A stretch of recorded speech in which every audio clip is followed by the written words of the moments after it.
everyone, and welcome back to another segment here on GEMS podcast.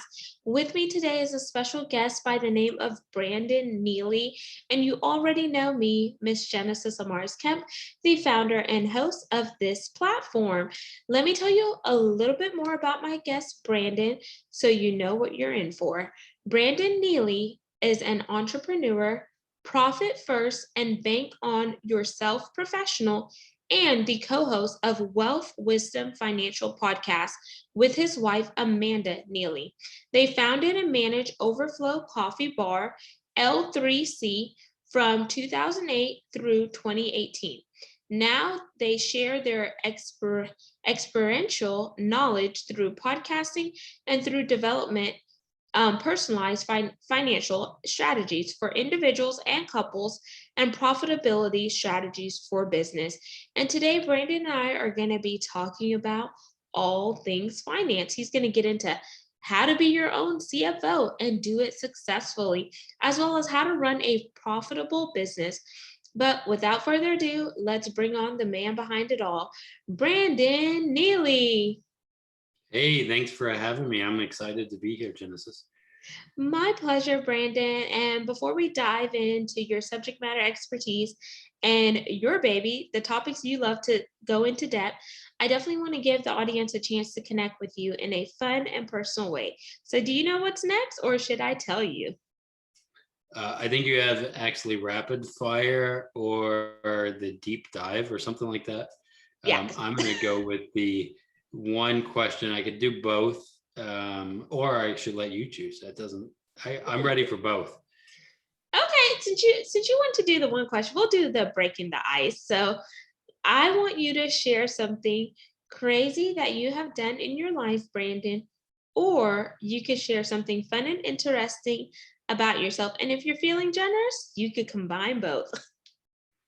I mean, I have so many, like my life, and I was thinking about this with my bio. I'm like, I need to add some more to my bio.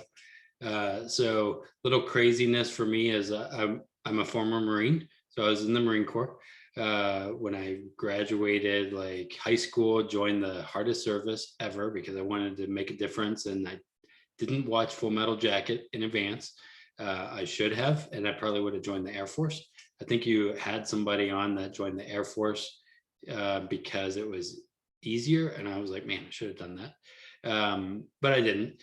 And then I went into the music industry, worked with some big time celebrities, and that was amazing and fun. And I also realized that it blackens your soul a little bit. So I was like, I got to get out of that.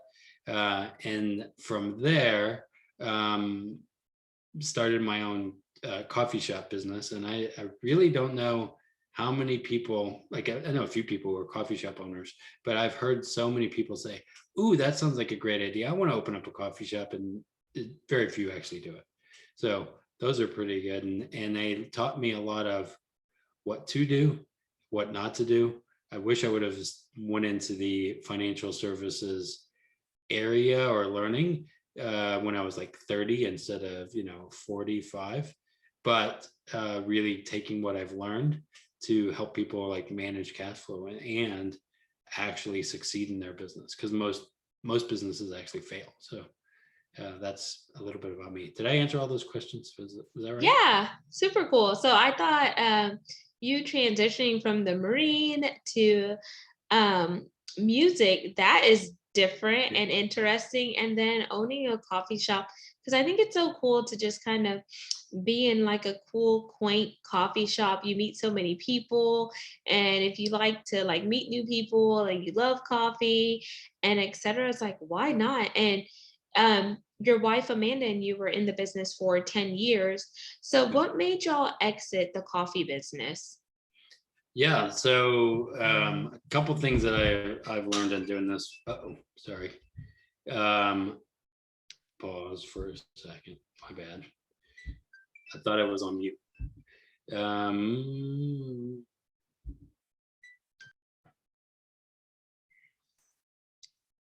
Yeah. Okay, go ahead with your question. Let's say your question again. I had totally missed it. So since you and Amanda owned your coffee business for 10 years, what made you transition out of ownership with the coffee business? Yeah, I think in some of those like past experiences, you really put in your, like with the Marine Corps, you put in your time and you know it's an end, right? Music, I gave it like 5 years of just really pushing forward and saying, all right, is this going to work or not? With the business, we knew what we wanted to accomplish, and also just like you, like we had a flood in the business.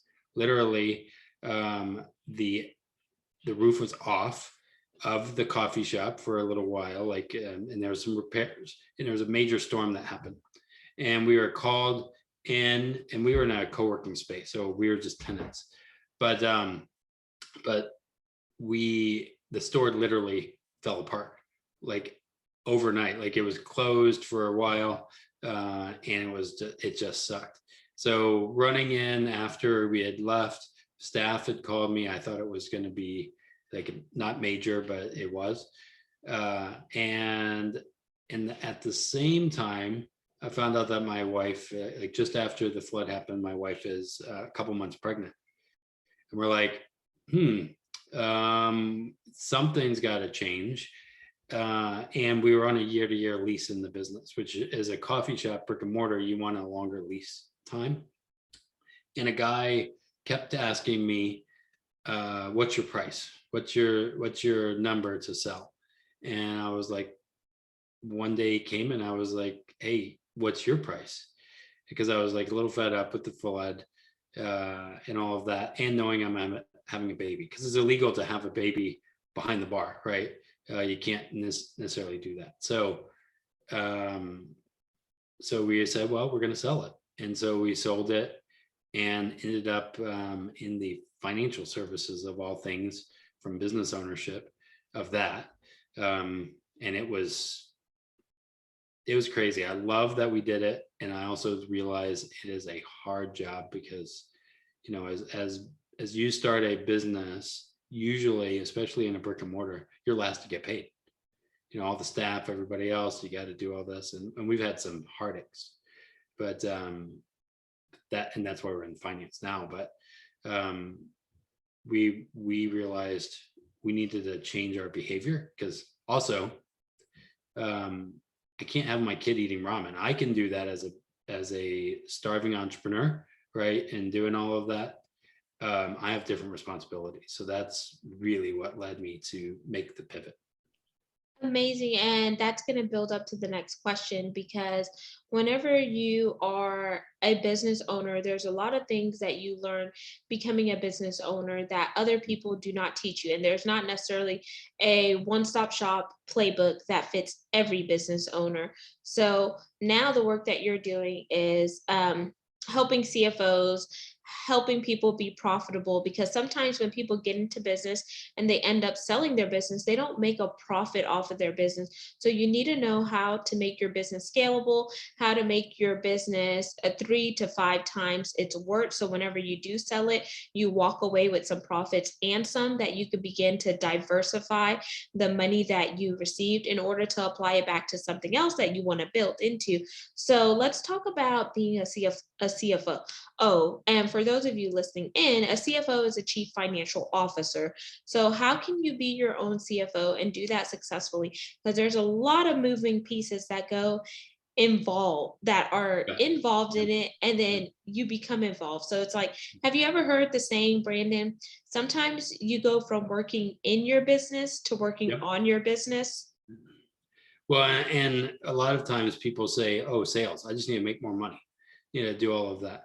And as a business owner, a small business, big business, oftentimes we wait and say, well, I need a CFO now. And I believe that in our marriages and our personal finance and business finance, we need to have a CFO role in every kind of relationship there, because money is impacting every piece of our life, right?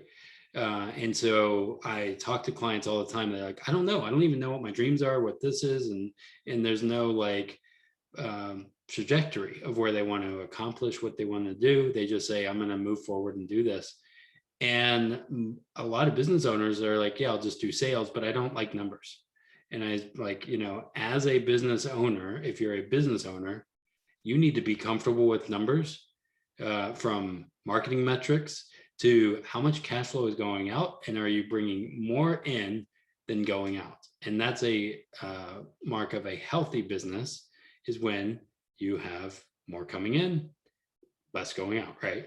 And I would argue that the reason we're in a challenging situation globally is because we don't know how to think about money in a healthy way. Globally, economic, and all over the place. It's just horrible. Yeah, so whenever I think about money, like money sometimes can be a hard discussion depending if someone does not have that right relationship with money, like you said, Brandon. So it's like, okay, money is not a hard subject. You just have to understand your wants versus your needs when it comes to money. Mhm. How how is your business performing? What are those KPIs, those key performance indicators? Do you need to find a business coach? Do you need to get a new accountant? And know enough about money that way you could do the due diligence behind your accountant and etc. Because whenever you're working in your business, your goal there is to understand every piece of your business, not to become a subject matter expertise because that may not be your zone of genius, Yeah. but to know enough so whenever you do bring someone in who it is their expertise, you know enough to be semi-dangerous, and you know how to make sure that someone is not screwing you over. And then Yep. the minute that something does not align on your balance sheet, it should be an alarm system that's going off and saying, hey, something is not right. I need to dive into this further. But how many business owners actually take the time to do that? If you have more money going out the door than you're saving or bringing in, that's a problem. Yeah. Well, and I see this all the time on, like, we're $1 million business, or we're a 7 or 8 figure business. And what I want to know, literally, whenever I hear this, okay, I've seen $1 million businesses, literally, like Amazon businesses. And I'm like, you are not making any money off of this business, and you need to stop. Yeah. Yeah. You have $1 million going through your hands, but you're keeping next to nothing, and you're going into debt to help maybe Jeff Bezos or whoever else. And so when you run a healthy business, you want to kind of look at the numbers, like marketing, to be able to know what decisions need to be made. And some is just not even from a financial standpoint, time, right? We need to be ruthless about those things. And have you ever heard of the 80-20 rule? Yeah. So you keep no, no, what is it? You save 20% and you keep 80% and live off of that. Is that right? Or well, 80-20, 20% of what you do probably matters, right? 80% of what you're doing doesn't, right? And so, and haven't touched about savings or anything like that. But if I'm building a healthy business, learning what's working and what's not, and I'm keeping an idea of the numbers and the marketing alongside it, kind of, we will be able to say, okay, this is what's providing the results. Let's put more towards that versus subscriptions that we never look at anymore. And we forgot that we got that, because we as entrepreneurs and business owners have shiny object syndrome, and we forget that we bought this course, we were going to do all this crazy stuff, never happened, and we're still paying $5,000 a year for something, right? That happens, right? So how do you position that? Well, you need to know your numbers. Wow. And I just can't, I'm over here like, wow, how do you not pay attention to where you're investing and know if you're getting a ROI, a return on investment? And I just feel like personally, this is no disrespect or discredit to anyone. I just think that's poor practice if you don't understand where your money is going and how is that investment helping you and how is it going to help you really create that return on investment. So Brandon, based on the different businesses that you've worked with, how can someone be an effective CFO? Well, I think one piece of being a business owner is you are your biggest investment. I love, some of the market, but we divest from our own thing businesses and stuff, and we divest from there to invest in Tesla stock or something on that lines. And then we say, oh, it went down and went up. And this is why we've created a globalized kind of thing, but yet we love local economy. It's kind of weird. But like, how do you, one, take care of your best asset, you, right? And make sure that your best asset, regardless of what happens, you are in a place of power, I guess you could say, right? Because we give away power all the time with what we buy and what we do, right? So that's why I love what I do with the infinite banking concept and banking yourself, which is, of all things, a high cash value life insurance policy. Now, the reason I put money into that as a small business owner is I needed a place to build stability, savings in case I need it, access before I'm 59 and a half. So in case, I don't know, a flood happens, I can access that cash value and overcome the flood, right? Or opportunities like buying a house. Like I bought my house and I did 20% down, used my life insurance policy as cash value and paid it back, and I'm now recycling the money. So in business ownership, we need to really start thinking like a bank, because we're all in the banking business, right? And even when you have a credit card, and I tell this to clients all the time, do you realize with that credit card is 25% interest? You're working for that bank for 25% of the time, right? That's insane. We would never do that, but yet that's what we do because we don't think about how cash flow works. Wow, you brought up a very valid point because I didn't think about it from the life insurance perspective. And a lot of people are using life insurance now, whether it's short term or long term. I can't remember which one gives you that cash value, and they're pulling from that and they're paying that back because it has a lower interest rate versus pulling from a 401k and then having to pay that back. And sometimes, even if you pull from a 401k too, you get penalized. Yep. Yeah, I mean, there's all of that goes in there. Having access before you're 59 and a half, all this retire early stuff, like now what's happening in the market, and I don't know when this will be released, but the market is very volatile, right? And all the people that are like in that FIRE movement world of saying, you know, financial independence, retire early.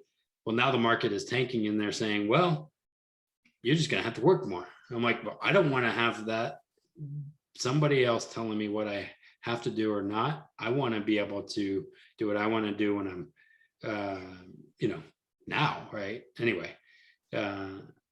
that's part of the whole market world. It's kind of like brainwash, I feel like, somewhat, but at the same time, like, and why I love Profit First is putting profit first instead of the expenses and costs and all that, and then you have profit. But like, how do you build a profitable business? We want dividends when we put in the stock market, right? But if you have a healthy business, you get profit distributions every quarter because you ran a healthy business. That's awesome. And you get to spend it on stupid stuff, right? But don't start spending on stupid stuff before you've actually have a profitable business. Yeah, and I was just going to ask, how do you really build and maintain a profitable business? And I know one of the books you like to recommend is the book behind you on your shelf called Profit First.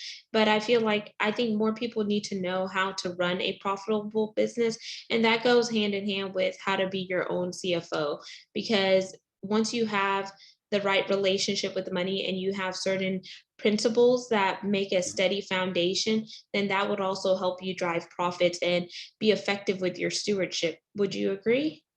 Yeah, I think that's one of the reasons we sold the coffee shop, right? We were like, man, this is never going to be sufficient enough for where we want to go, right? And MJ DeMarco wrote a book, The Millionaire Fast Lane. And I'm not about just being wealthy. Like, I believe wealth is more than just money. It's wealth in relationships, wealth in a lot of areas. But I was like, this is not going to get me where I want to go. I had a guy, a mentor, and he's like, we said how awesome we are. And he's like, well, how much are you paying yourself? And we're like, well, that doesn't matter. And we were, kind of going away from that event a little deflated, because we had run a successful business, right? But we weren't paying ourselves a fair wage yet. But yet we love, ethical economics and all that, but we weren't taking care of ourselves. So as a business owner, making sure that you do that, and you don't get there overnight. So with Profit First, key performance measurements for a healthy business, 30% is operation expense, right? 30%, 15% is taxes, 5% is profit, and 50% is owner's pay. 50% of your business should be owner's pay, right? And then you run 30% on your business. That's going to be a lean business, right? The lean startup idea. And then if you've created a lean business and you know the 80-20 rule, you'll amplify what's working and you'll hopefully get rid of what's not. But a lot of emotion goes into all of this, right? So having the metrics, the numbers are going to tell me. My wife is the bookkeeper, but and all of this, but the metrics will tell me, can we do this or not? And sometimes because I have good numbers, yeah, I can do money on stupid stuff, but I don't start there. I'm over here laughing because the way you said it really quick, you're like, and my wife is the bookkeeper. And then you just go on, because sometimes it's like the man ends up being the bookkeeper versus the woman, because sometimes women, we could be led with our emotions. But I like that you and your wife work together as a team, and it's a partnership, and y'all balance each other out. And I like the fact that you mentioned not spending money on stupid stuff, because the stupid stuff are wants. You don't necessarily need it, you want it, and it makes you feel good. But if it's not something that is going to help you advance, whether it's personally or professionally, then you really need to evaluate why you're striving for that thing that you want. Is it that shiny object? Is the value going to appreciate, or is the value going to depreciate? And how is it going to help you? And I feel like once you really start asking yourself those hard questions, then you start to realize that you don't need to spend your money on that object or thing. Yeah. We have acronyms. We love acronyms in what we do, or maybe in the world right now, we all love acronyms. And I'll give you one that I feel like people are experiencing a lot now. Confusing, right? Haphazard, anxious, overwhelming, and stressful, right? What does that spell? Sorry, I was on mute. You said confusing, Haphazard, anxious, overwhelming, and stressful. Overwhelming and stressful. Chaos. Yep. And in our economy, in the market, we don't even know what the heck. We're like, go invest in crypto, go invest in this, go buy a bunch of houses, right? Whatever, who knows? And it's confusing. I think the tax code is built to confuse us. And that author wrote, Donald Miller, he says, if you confuse, you lose. And I believe there's a lot of people who are confused and they don't want to be unconfused. They want to just get it fed to them. And my hope in what we do is say, take 100% responsibility for your actions, your money, your life. Don't just trust that Dave Ramsey knows everything, because maybe he's wrong, right? And think about, what are the vehicles I want to do? What is it going to create for me? And that leads into what we've called the still method, which we are people of faith, right? And so we've thought about spiritual practices, right? And you go to church and you do that whole thing. You read the Bible or you get exercise. It's all like practices, right? But we don't create practices around our money, right? Or we say, well, it feels bad. It's budgeting, is like dieting and all that. But we created this acronym called STILL Method. And you can go to stillmethod.com. We're still we're going to write a book on it someday. But the S is set your sights. right? If most people, and I see this a lot in business ownership and in general, we don't actually know where we want to go, right? We just kind of, well, eventually it's going to happen. I'm going to be a millionaire, and there's no like plan towards that. So you have to have a goal. You have to set sights of where you want to go. How do you want to have a marriage, or you're about to have a baby, like, right? Set your sights. What kind of parent, mom do you want to be? Like, how is that going to look? And then you track your in and out, whether it's money, whether it's time with your husband, I don't know, whatever. Tracking, are we on point for that? That's the S. Then the T. The I is inspect your progress. You actually have to look at it, inspect, and say, all right, what are we doing? What's happening there? Then you look for 1% adjustments. None of these rich people, or in general, just happened overnight. And maybe they had a rich relative that got them there, or whatever. But you look for 1% adjustments, and you make those adjustments, right? That's why I like, again, profit first. Looking for 1% adjustments and live deliberately, right? And you do that on a cycle, right? Set your sights, track, inspect, look for 1% adjustments, and live deliberately. Whether it's a life insurance policy that fits into this, I think it should in most cases, whatever, that gives you the framework of what kind of life you want to end up with. I like that because what you just explained, it also goes into practicing that mindfulness, really be mindful of the activities that you're doing. And then also starting with the end in mind and reverse engineering it will allow you to take the steps in order to know which vehicles you need to navigate in order to reach your end goal. So thank you so much for sharing those acronyms, Brandon. The chaos, from chaos to being still. So Brandon, we're going to jump into the CTA. So, the call to action. What is your call to action for our audience today? Yeah, my biggest call to action is know your numbers. I don't care who you are, if you're not even in a business, right? And you're single mom, know your numbers, right? And have a team around you, maybe a team of financial advisors and people that think differently than each other, right? Having a tax person and I'm a safe money guy, right? I'm not against Wall Street, but I'm the safety guy that's going to build strong foundation. That's why we're in a crazy world, because people have built their foundations maybe upside down, their pyramids that are going to topple soon. And we want to build a solid foundation. So, think also, for me, my biggest thing for people to think about is wealth is not always money. When I designed and thought about our podcast, it's wealth, wisdom, financial. Financial is helpful, right? We want that. But wealth is like having time with your family, right? And you're ruthless about that stuff.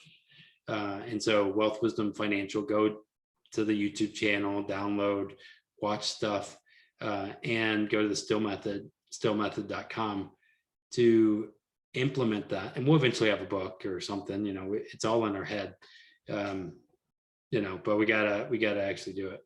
After my wife gets her CFP, that's the next big project.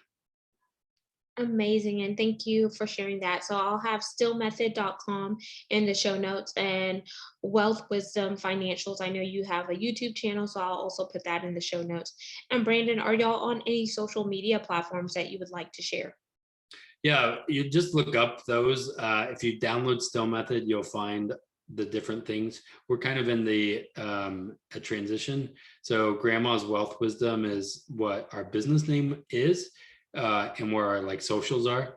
But if you go to those places, you'll look up Grandma's Wealth Wisdom. Eventually, we're going to switch that over. The tagline for that business, which we liked when we first started, but we're more confident in ourselves. So we were like, yeah, we don't need Grandma anymore.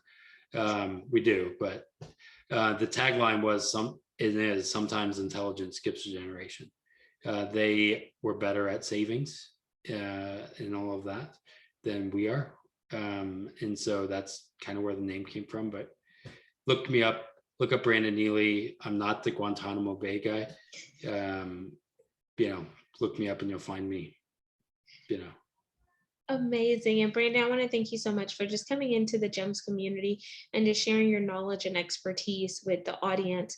Once again, Brandon's contact information will be in the show notes. So read and scroll on down to see his info. Don't forget to like, comment, and subscribe. We're on 40 plus platforms, and you could also see this video recording on our YouTube channel by going to GEMS.